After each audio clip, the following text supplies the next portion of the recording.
Okay, so next हम discuss करेंगे applications of Gauss theorem. Gauss theorem को हम यूज क्या कहाँ पे करेंगे? Applications of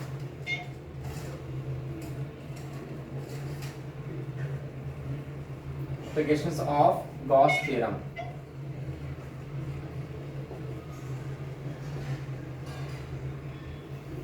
So there are four applications. First application, to find electric field due to a point charge by using Gauss theorem. Find electric field due to a point charge. That is the first application. To find electric field due to point charge. That is the first application of Gauss theorem. To find electric field due to a point charge. So हमारे पास एक point charge है.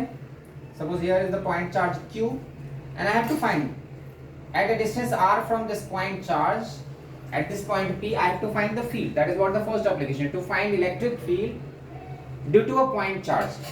एक point charge की वजह से हम electric field निकालेंगे. So Coulomb's law के अकॉर्डिंग हमारा electric field का expression क्या होता है? Coulomb's law से भी हम निकाल सकते हैं KQ by R square. जो हमारा हम लोग इलेक्ट्रोस्टैटिक में क्या पढ़ा था? Electric field is what? Force applied per unit charge. जिसको हम सिंपलीफाई करते थे तो क्या आता था? KQ by R square. That is what the expression of electric field due to a point charge. अगर एक पॉइंट चार्ज है, उसके सराउंडिंग, उसके चारों तरफ at a distance r, electric field का expression is KQ by R square. That is what we have learn in electrostatic. Clear? अब यहाँ पे सेम एक्सप्रेशन हम डिराइव करेंगे बाय यूजिंग गॉस थ्योरम. ठीक है? So the first step of Gauss theorem, whenever you have to use Gauss theorem, first step is what? We have to assume a Gaussian surface.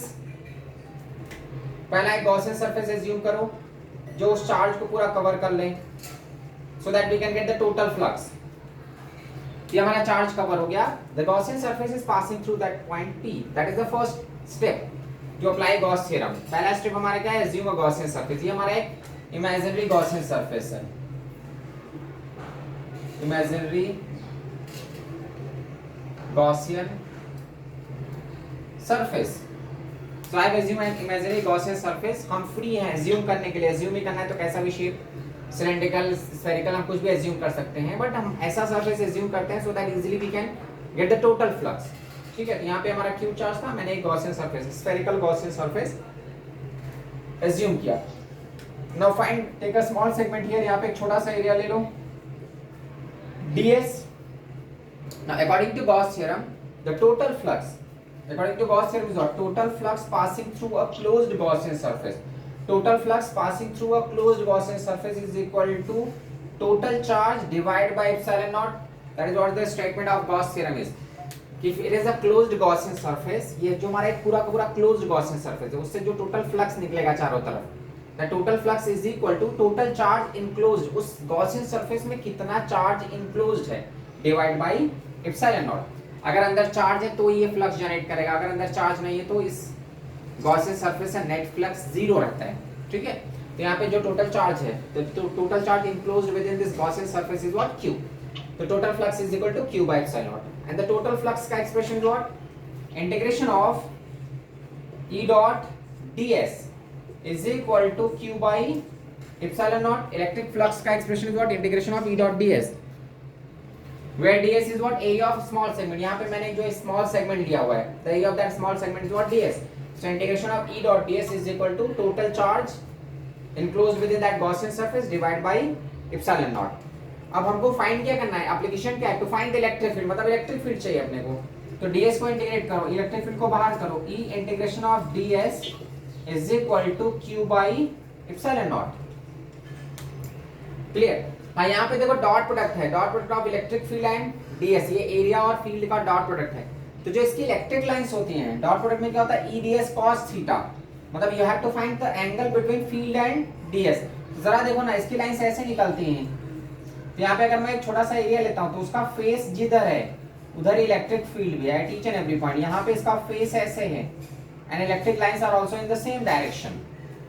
So at each and every point जो area का face है, area का face किधर है? Electric field के direction में. तो यहाँ पे भी एरिया का फेस और इलेक्ट्रिक फील्ड जीरो एंगल पे है. Here also एरिया का फेस एंड फील्ड आ रहा है zero angle at each and every point. इसमें कहीं पे भी हम बनाएंगे at each and every point the angle between area and the field is zero, तो हर एक पॉइंट पर थीटा यहाँ पे क्या है, जीरो है, इसलिए मैंने यहाँ पे देखो E डॉट ds में cos थीटा को जीरो, cos जीरो लिया तो इसके लिए उसको लिखा नहीं, 1 है वो, तो E integration of ds is equal to what, q by epsilon naught. अब इसी को सिंप्लीफाई कर लो, ds इंटीग्रेशन ऑफ ds, तो इंटीग्रेशन ऑफ ds क्या होगा, the area of this sphere, imaginary sphere जो मैंने अज्यूम किया हुआ है। So area, what is the area of a sphere, इस स्फीयर का एरिया क्या हो जाएगा, E into 4 pi r square is equal to q by epsilon naught। इस 4 pi r square को डिनोमिनेटर में डिवाइड कर दो, आ गया हमारा एक्सप्रेशन, तो इलेक्ट्रिक फील्ड क्या आ जाएगा, q upon 4 pi epsilon naught r square। This is what the expression of electric field to a point charge by using Gauss theorem. तो electric field is equal to what, q upon 4 pi epsilon naught, ये हमारा q है, q upon 4 pi epsilon naught r square, here 1 upon 4 pi epsilon naught, ये जो हमारा 1 upon 4 pi epsilon naught है, that's what electrostatic constant, so E is equal to what you can write, k q by r square। This is the electric field due to a point charge, that is the first application of Gauss theorem। So electric field due to a point charge is what, k q by r square। This is the first application। अब next हम देखेंगे second application।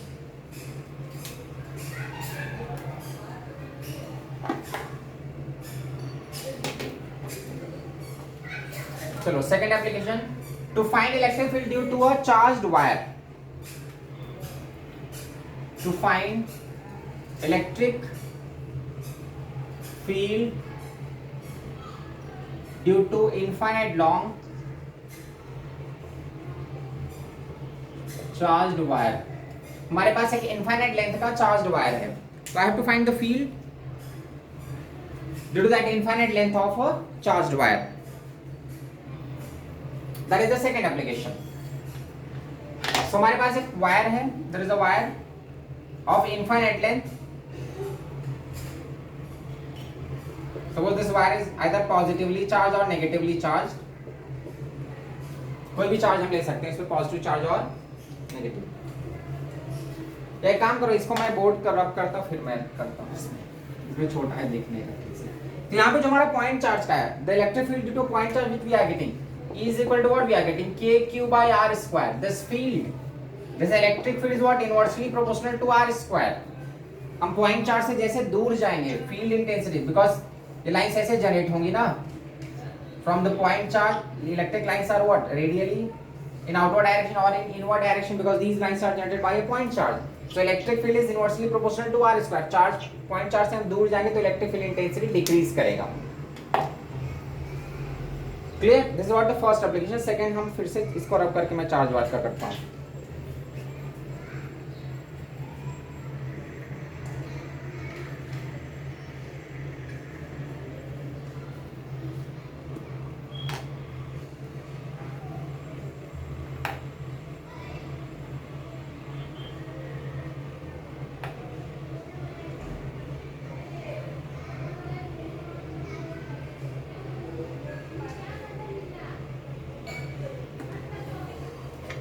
ठीक है, हमारा point charge का next हम देखेंगे, इसको मैं रब कर रहा हूं।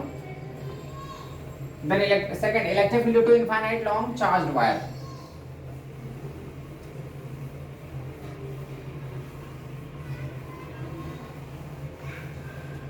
चलो नेक्स्ट सेकंड एप्लीकेशन दिख रहा है ना board. Second, electric field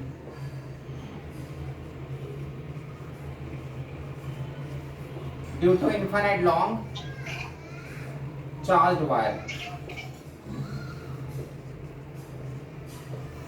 Now in this case there is a wire, there is a charged wire। ये हमारा एक वायर है, either it is positively charged or negatively charged, कोई भी चार्ज दे सकता है। So this is a charged wire। That wire is of length L। L length का मैंने वायर लिया है वो पूरा इनफाइनाइट लेंथ का, लेकिन हम एक यहाँ पे स्मॉल लेंथ L लेंथ के लिए लेते हैं। Find, I have to first here I have to find the field due to this charged wire and its linear charge density। Linear charge density is given lambda। So this lambda is linear charge density। मैं linear charge density क्यों ले रहा हूँ? Because पूरे wire पे it is not a point charge, ये जो पूरा का पूरा वायर है ये पॉइंट चार्ज नहीं है कि हम इसको क्यू मान लेंगे। The charge is distributed over its length, उसके लेंथ के ऊपर चार्ज फैला हुआ है, that's why lambda is what linear charge density. एक पॉइंट पे चार्ज लैम्डा है, तो I can get the total charge of this wire, इस वायर का हम पूरा चार्ज निकाल सकते हैं। Clear? So here charge is given, the charge is distributed over its length, that's why lambda is given, the charge की exact value is not given, so lambda is the linear charge density. I have to find the field due to this charge wire। ये charge wire क्या करेगा? ये wire charge है तो अपने चारों तरफ इलेक्ट्रिक फील्ड क्रिएट करेगा। मुझे यहाँ पे किसी पॉइंट P पे इलेक्ट्रिक फील्ड फाइंड करना है around that wire, I have to find the field at this point P। तो जिस पॉइंट पे अपने को फील्ड फाइंड करना है वहीं से हम क्या पास कराएंगे? Gaussian surface, imaginary Gaussian surface. हम एक इमेजिनरी गॉसियन सरफेस यहाँ पे इमेजिन करेंगे, the surface which is passing through that point। अब इस हमें जो सरफेस एज्यूम करते हैं, we are free to assume that Gaussian surface, लेकिन हम ऐसा सरफेस एज्यूम करते हैं which can cover this total charge। एक ऐसा सरफेस एज्यूम करो जो पूरे चार्ज को कवर कर सके। तो ये वायर को कवर करने के लिए हम यहाँ पे एज्यूम कर लिया cylindrical Gaussian surface.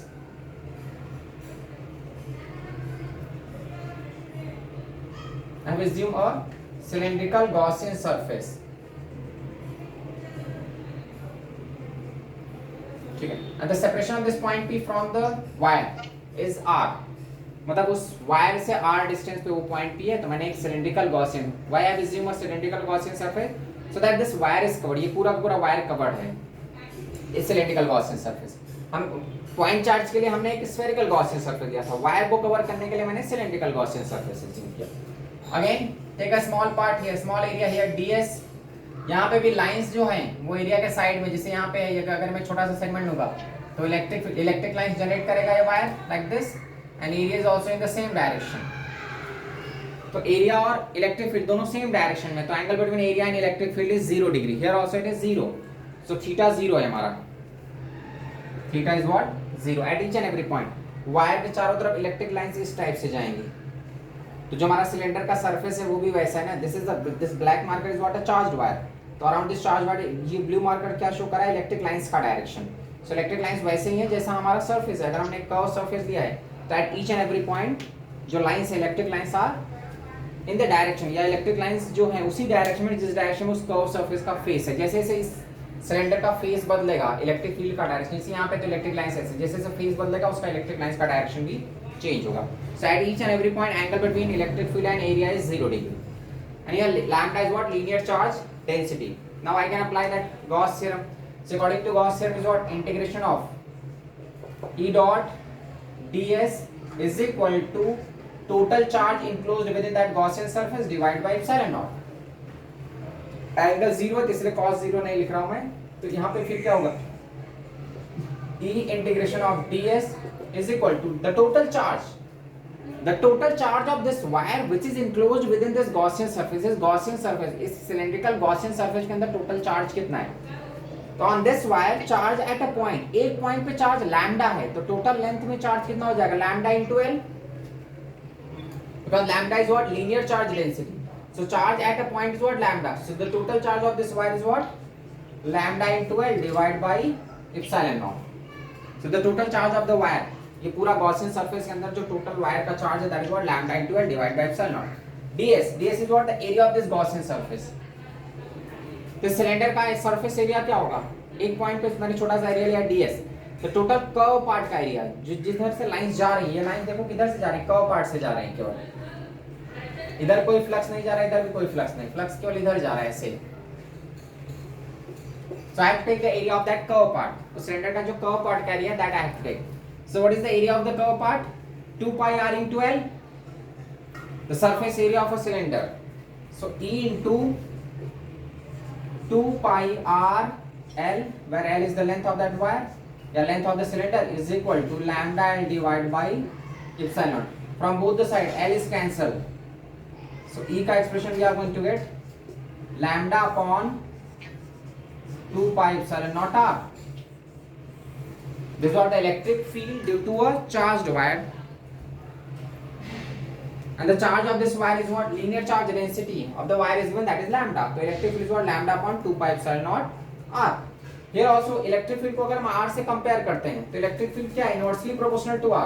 This electric field is inversely proportional to r। मतलब जैसे जैसे हम वायर से दूर जाएंगे, इस वायर से अगर हम दूर जाते हैं तो field intensity, electric field intensity decrease करेगी. This is what for point charge it is inversely proportional to r square, but for a charged wire it is inversely proportional to r. So electric field is what? Lambda upon 2 pi epsilon naught r. And यहाँ पे lambda क्या है? Linear charge density. So this is the second application, electric field. What I have to do? I have to find the electric field due to a infinite long wire. एक wire हमारे पास infinite length का. अब देखो ये बाद में जो हमारा एक्सप्रेशन आ रहा है ना, वो लेंथ पे डिपेंड नहीं कर रहा है. मतलब अगर हमारा इनफाइनाइट लेंथ का वायर रहेगा, so we are going to get the same expression. It does not depend on that expression which we are getting, that it does not depend on the length of this wire. क्योंकि जितना बड़ा wire का length होगा उतना बड़ा हमको cylinder assume करना होगा.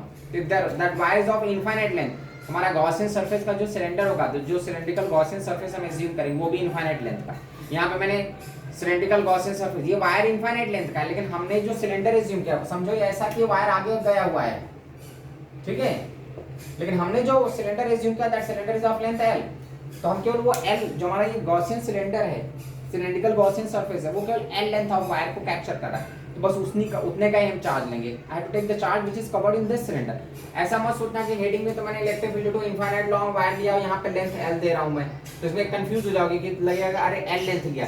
वो L लेंथ किसका है? ये जो मैंने इस पूरे वायर का, this wire is of infinite length, but उसके L लेंथ को मैंने सिलेंड्रिकल सरफेस से, मतलब L लेंथ के अराउंड मैंने एक गॉसियन सरफेस एज्यूम किया है, तो बस उसी L लेंथ का मैं चार्ज ले रहा हूँ. क्लियर? तो L is not the length of the wire, L is basically length of this imaginary Gaussian surface, जो मैंने एक सिलेंड्रिकल गॉसियन सरफेस एज्यूम किया, उसका लेंथ मैंने L लिया. एंड इन दिस वायर पे जो charge, linear charge density is what? Lambda, that is the linear charge density. तो total flux is equal to total charge divided by epsilon not. Total flux is what? E integration of ds is equal to total charge. So here charge, it is not a point charge, that's why charge की exact value is not given. Linear charge density is given. So we can get the total charge. At one point charge is what? Lambda. So the total charge of the wire is lambda into L. So E integration of ds is equal to lambda into L divided by epsilon naught. Now you can integrate this ds. ds is what? The small area which I have taken over that Gaussian surface. उस Gaussian surface पे जो छोटा सा टुकड़ा मैंने assume किया उसका area है. So if you are going to integrate this, we are going to get the total area of the cylinder. So E into total area of the cylinder is what? 2 pi RL is equal to lambda L by epsilon naught. Yeah, E is equal to lambda upon 2 pi epsilon naught R. So here electric field intensity is what? Inversely proportional to R. This is the second application.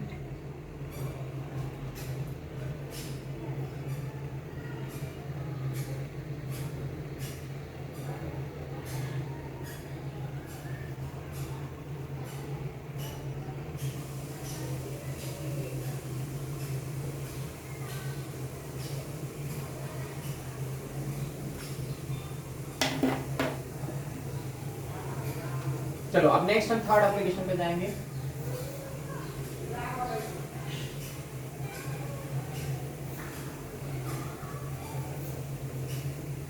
The third application is what? Electric field due to a charged metal plate.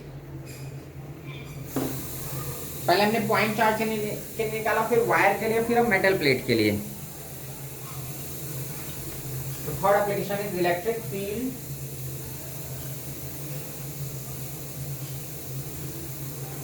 due to charged plate. There is a charged metallic plate. एक metallic plate है जो charged है. Suppose हमारे पास यहाँ पे कोई plate है, ठीक है. Either it is positively charged or negatively charged, कुछ भी हो सकता है, कोई टेंशन नहीं है. And surface charge density is given sigma. ये जो प्लेट है, प्लेट पे जो चार्ज है, surface charge density. So surface charge density is given sigma. यहाँ पे मैं लिख देता हूँ. Sigma is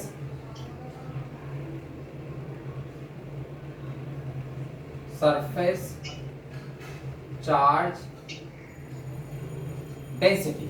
तो इस मेटल प्लेट पे जो चार्ज फैला हुआ है, that charge is distributed over its area, उसके एरिया पे पूरा चार्ज डिस्ट्रीब्यूटेड है.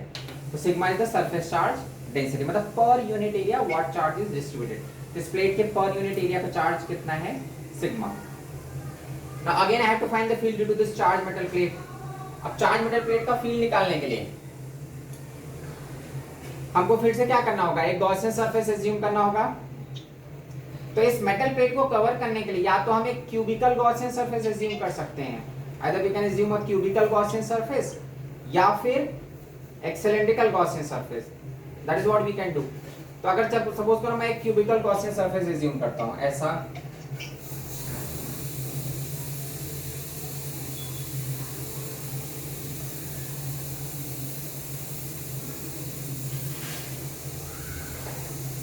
मैंने ऐसा एक क्यूब बना लिया है,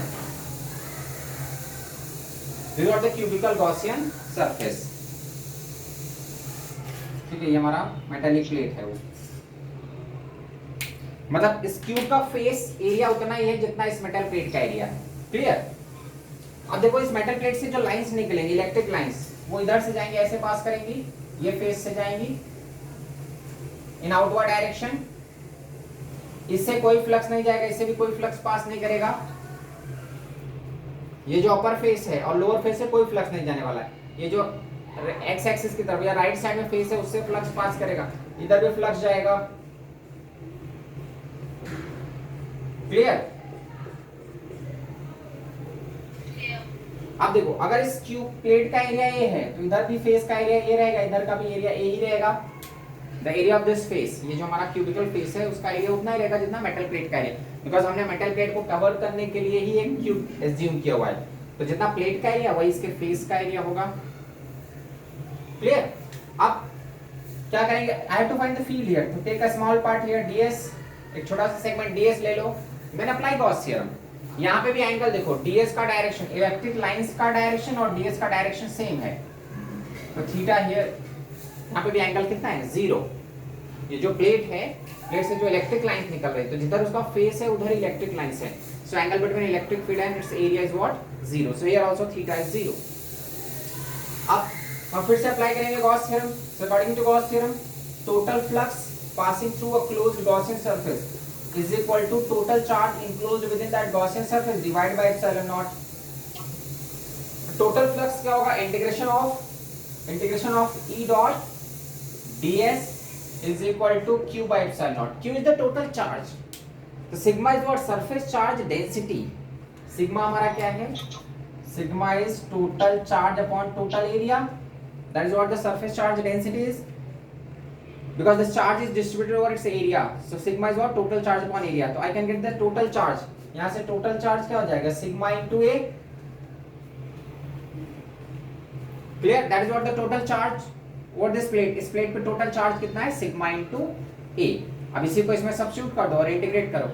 अब अगर मैं इस ds को इंटीग्रेट करता हूँ, ये जो ds पार्ट है, अगर हम इसको इंटीग्रेट करेंगे तो टोटल एरिया आ जाएगा, the area of the face, तो टोटल वो एरिया जिसमें से फ्लक्स पास कर रहा है, clear, the total area of the Gaussian surface through which flux is passing, तो इसका भी एरिया लेना पड़ेगा और इसका भी एरिया लेना पड़ेगा, इन्हीं दोनों फेसेस से, मतलब इसका एरिया ए है जिससे फ्लक्स पास कर रहा है, इसका भी एरिया ए है जिससे फ्लक्स पास कर रहा है, तो the total area of the Gaussian surface through which flux is passing is what, a plus a, ये दोनों एरिया है जिसमें से फ्लक्स पास कर रहा है, तो यहाँ पे इसको सिंप्लीफाई कर लो, टोटल चार्ज हमको मिल गया, और टोटल एरिया क्या हो जाएगा, ds that is 2a, the total area of the Gaussian surface या total area of the Gaussian surface through which electric lines are passing, ये मेटेलिक प्लेट से जो लाइन निकल रही है, राइट साइड भी जाएंगे, लेफ्ट साइड भी जाएंगे, राइट साइड यहाँ पे जो पूरा का पूरा एरिया ए है, through which flux is passing, here also total area is a through which flux is passing, so the surface charge density is what, total charge divided by epsilon naught, या total charge is what, sigma into a।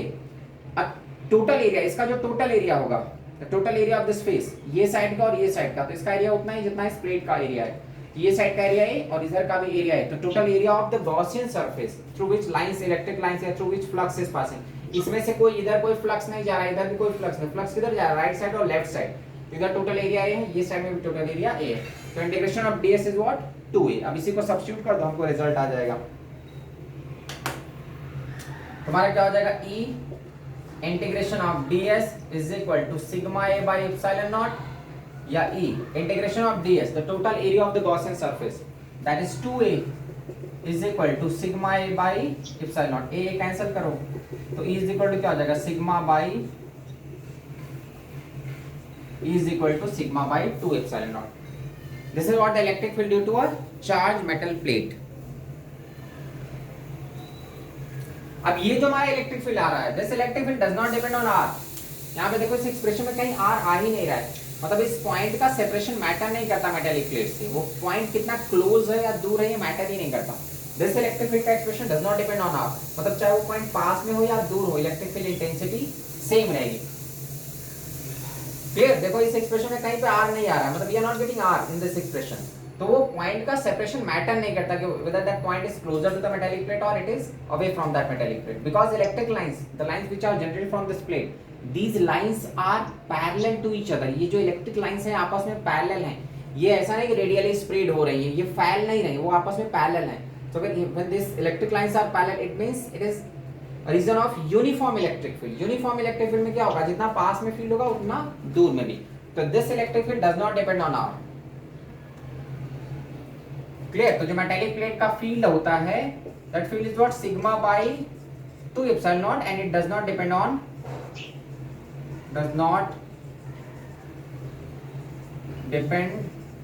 Are. ये r पे depend नहीं करता, मतलब electric field जो है वो are पे डिपेंड ही नहीं कर रहा है।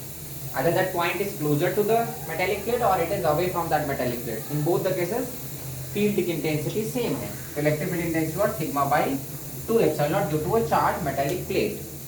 Clear है यहाँ तक?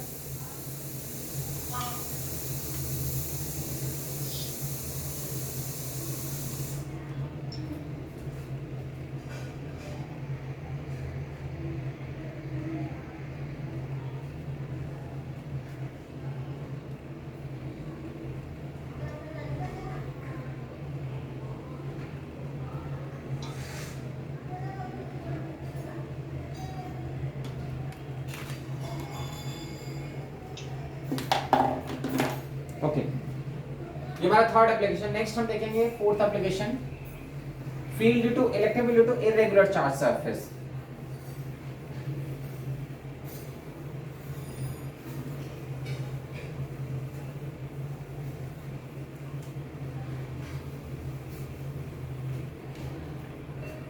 तो हमने 3 केसेस डिस्कस किया, point charge, charged wire, charge metal plate. The fourth application is what, electric field due to irregular charge surface.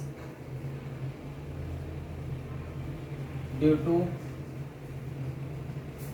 Irregular charge,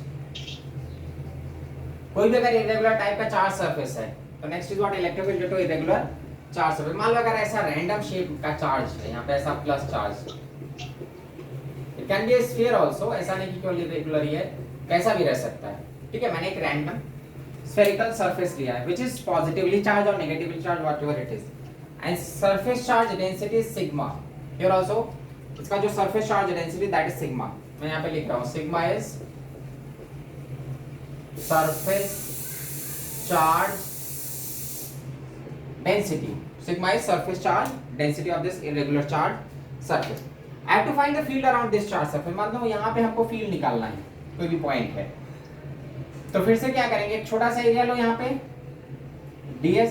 अब यहाँ पे मैं अलग से गॉसियन सरफेस एज्यूम नहीं कर रहा हूँ, बिकॉज़ दिस सरफेस ये खुद ही एक क्लोज्ड सरफेस है।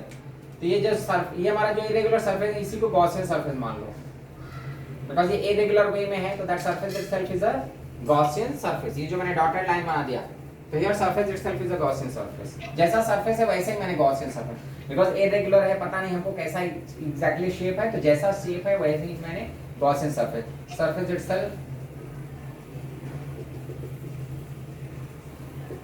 is a Gaussian surface।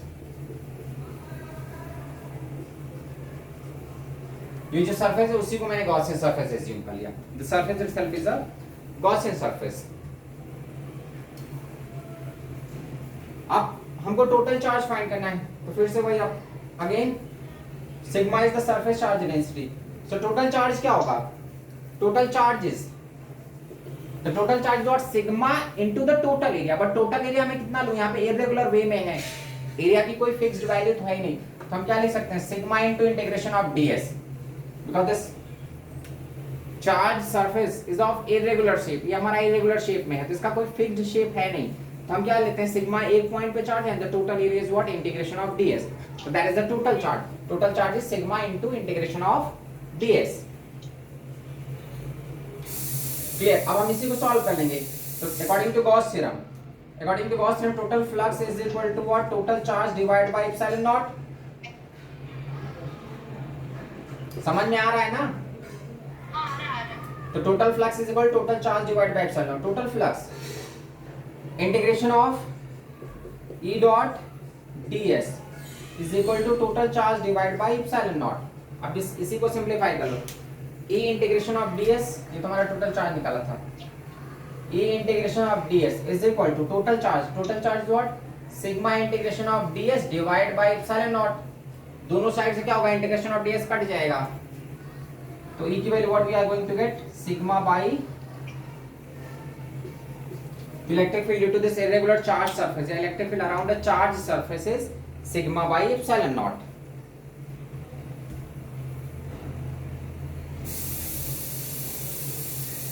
यही अगर हमारा एक प्रॉपर स्फीयर होता ना उसके लिए भी एप्लीकेबल है, बिकॉज स्फीयर के लिए क्या हो जाता, sigma is what, total charge divide by 4 pi r square, तो वही electric field due to point charge जैसा सिचुएशन आ जाता। मतलब ये जो है ना, अगर ये हमारा इरेगुलर सरफेस की जगह मैं एक प्रॉपर एक स्फीयर लेता हूँ, ठीक है, तो उसके लिए भी सेम एक्सप्रेशन आएगा, सिग्मा बाय एप्सिलॉन नॉट। जैसे देख लो, अगर मैंने सपोज यहाँ पे ऐसा है, एक स्फीयर है, that is of radius r, और ये चार्ज है, ठीक है, सिग्मा चार्ज, यहाँ पे हमको फील्ड निकालना है, मतलब सरफेस पे, तो इलेक्ट्रिक फील्ड में क्या निकाला अभी, sigma by epsilon not. Sigma क्या होता है, charge upon area into epsilon not, because sigma is what, charge upon area, तो इलेक्ट्रिक फील्ड क्या आ जाएगा, Q upon area is what 4 pi r square into epsilon not. तो ये result होता है ना हमारा electric field due to point charge. Clear, ये वही same, either it is irregular surface या एक प्रॉपर स्फेरिकल शेप है, दोनों ही केस में सेम एक्सप्रेशन आ रहा है।